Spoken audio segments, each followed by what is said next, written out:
Okay, so hey everyone. I know that there is one movie that came out this past week that everyone has been asking me what I thought of it, and that movie is The Muppets.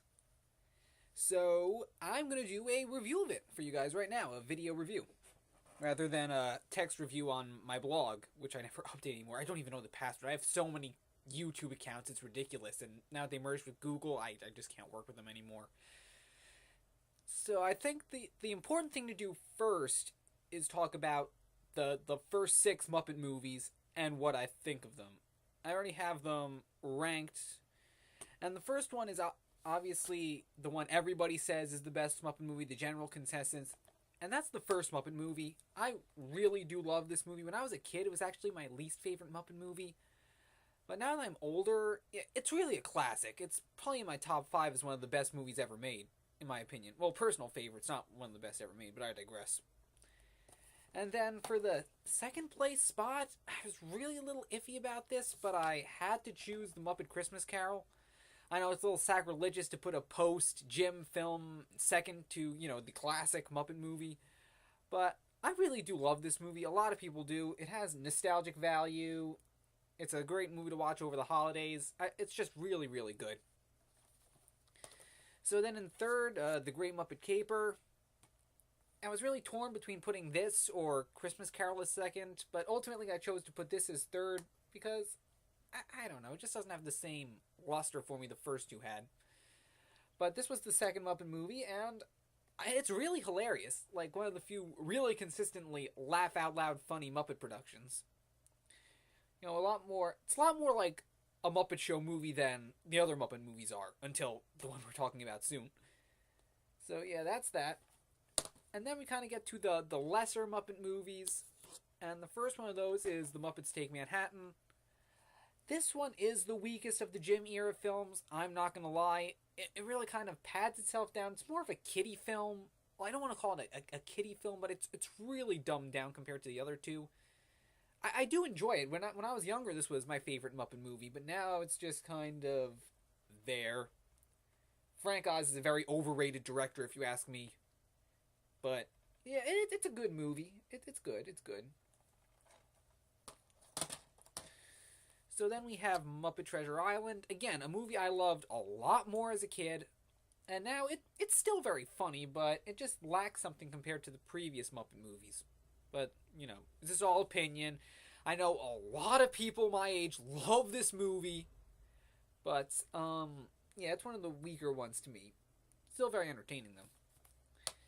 And finally, of course, we all know what everybody's least favorite Muppet movie is, and that's Muppets from Space. Again, this was actually the only Muppet movie I saw in theaters during its original run as a kid. And, naturally, I loved it then. Then again, I was 7 years old and loved anything that involved my favorite characters. But, most of you know this was a massive flop at the box office and put the franchise in a standstill until the movie that just came out. But I'm actually going to do a rewind review of this movie at some point, so I'm not going to go into too much detail about it. But I don't hate it, it's just not a very good movie. Then, of course, we have the two made-for-TV movies, the It's a Wonderful Life parody and the Wizard of Oz one. I'm not going to count those two as official Muppet movies now. But I will say that I like the It's a Very Merry Muppet Christmas movie. That's the Wonderful Life parody. It's really good. I kind of wish it got a theater release. But, yeah. That's all I can say about it, really. Muppets Wizard of Oz is just a huge waste of space. Yeah, the first time I saw it, actually, I was 13, and it was at the Tribeca Film Festival. They had a special advanced showing, and the audience went nuts for it. Like, I loved it. I convinced myself it was great. And then it was on ABC, and it was like, what the hell happened? So, yeah, I actually might do a rewind review of that one, too. So now we're on the new Muppet movie that just came out, just titled The Muppets. I don't have a DVD to show you, but I have the soundtrack. Yeah, I actually got this the day before I saw the movie, and I kept stopping myself from trying to listen to it. But yeah, we'll get to that later, the music. So, yeah, a little history of this project. 2007? Yeah, 2007, Jason Segel was working on Forgetting Sarah Marshall. I actually have not seen the movie, unfortunately, but I do know about the whole Dracula puppet musical thing. So, in case you didn't know, the Henson Company built those puppets, and Jason had asked when he was on the lot getting the Dracula puppets, say, do you guys have like a Kermit or a Miss Piggy I could see? Because I really love the Muppets. But then they told them that they sold the Muppets off to Disney in 2004. So Jason went over to Disney and he said, I want to do something with the Muppet Show Muppets. And so he pitched a movie idea. And then Disney just laughed in his face. And then, within the next day or so, Jason got a phone call from his agent or someone at Disney saying the project was greenlit for a script. And he was writing away for 3 years until this thing actually got filmed. Thank God. So he's really the guy who saved the Muppet franchise. Of course, we have people involved like James Bobbin and... I have no idea if I'm pronouncing that name right. And Nick Stoller. But Jason was really the big guy in this. He made this happen. So now let's talk about the movie. So basically the plot is about the two brothers, Gary, who's played by Jason Segel, and Walter, who is a puppet. Well, I should say, he's a Muppet, technically, on all accounts. But he's puppeteered by the great Peter Linz. And he's a huge Muppet fan. Like, I saw so much of me in him. Like, there was one scene in particular at the very beginning of the movie that pretty much described being a teen Muppet fan for me. And it was a scene at Halloween when they were about 13, I guess. And Gary is meeting up with his human friends, and Walter's behind him in a Kermit costume. And he comes out and just goes like a ta-da! And everybody just laughs at him like, what year is this, 1978? And oh my God, that scene really got me right here. Because in high school, I was tortured for liking the Muppets. Well, I shouldn't say tortured, but people definitely use that as a stepping stone to treat me like I was some kind of weirdo. Which I certainly am not, at least I hope I'm not. But, and the biggest irony is that people are obsessed with SpongeBob over there, and I'm sure they still are, so, you know, never mind, I'm gonna stutter. So anyway, yeah, hypocrisy at its finest. That's what the SpongeBob thing is, hypocrisy at its finest. Don't go making fun of me for liking the Muppets when you're going around quoting SpongeBob all day. But that's just me. Sorry. So then we cut to their adult years, and Gary is heading to Los Angeles for a 10th anniversary vacation with his girlfriend Mary, who's played by Amy Adams.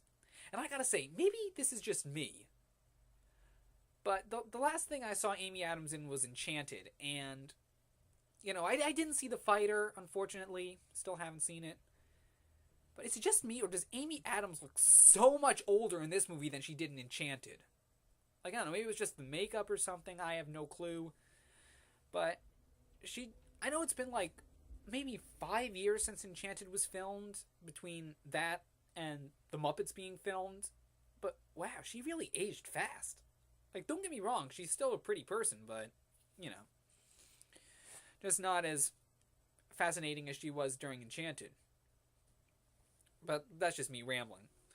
So they head to Los Angeles, and Gary decides to bring Walter along so he can see the Muppet Studios, because when he finally discovers the Muppet Show, he finally feels like he belongs. Because, you know, he's the only puppet character in this, you know, small town USA, as they call it in the movie, which was in, like, the right middle of the country. I think it was Kansas, but they never make any real reference to it. You just see a map at the beginning, and it zooms in. So they go to the Muppet Studios, and it's very dilapidated, very worn out, and Walter sneaks into Kermit the Frog's old office, and we find that Tex Richmond, real estate tycoon played by Chris Cooper, owns the Muppet Studios, or pretty much the theater or the studios. They don't explain it. I'm pretty sure it's both. But he knows there's oil under the studio, and he's going to tear it down to get to the oil. But he's posing it as a museum, which he's not actually going to build. So Walter freaks out, and they realize they need to get all the Muppets back together to put on one more show and raise $10 million to save the theater. And the rest is just so much fun. I mean, I'm not just saying this as a Muppet fan. This movie on its own was fantastic. Like, just seeing these characters up on the big screen again was enough. Like, really, the second this movie started, I had tears of joy coming down my face and a huge smile the entire movie. Like, it was wonderful. Absolutely wonderful. So I should probably talk about things individually from here on out. So, I'll start with the actors. Jason Segel, this was the movie he was born to do. I mean, screw How I Met Your Mother, screw Forgetting Sarah Marshall. This was it. This movie was the reason he was put on the earth. And he's wonderful in this. Like, I'm not sure if he's actually done any musicals, or like film musicals. I'm sure maybe he did theater in high school or something like that. But he was great in this. His singing is incredible. His dancing is phenomenal. And of course, Amy Adams, she's great despite what I said about her aging. That's really an aesthetic thing for me.